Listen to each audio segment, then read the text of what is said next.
Astrologer Anju Ganguly. আজকে washing machine নিয়ে বলবো বাস্তুতে। ওয়াশিং মেশিন নাম্বার 1 যদি নর্থ ইস্টে রাখেন তাহলে কিন্তু দেখবেন যে মাথার নানান রকমের সংক্রান্তিতে ভুগতে হবে এবং দেখবেন আপনাদের অসুস্থতা বাড়বে এবং নেগেটিভ চিন্তাধারা কিন্তু আসবে। আর স্বামী স্ত্রীর সম্পর্কও দেখবেন সেই ক্ষেত্রে কিন্তু খারাপ হবে। নাম্বার 2, ইস্ট সাউথ ইস্টে যদি রাখেন তাহলে দেখবেন আনন্দ বিনোদন আপনার জীবন থেকে কিন্তু আস্তে আস্তে সরে যাবে।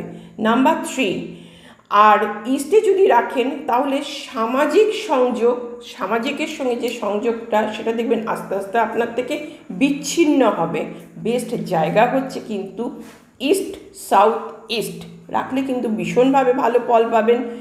আর সাউথ ইস্টে যদি রাখেন তাহলে কিন্তু পারিবারিক শান্তি কিন্তু নষ্ট হবে। আর ওয়েস্ট সাউথ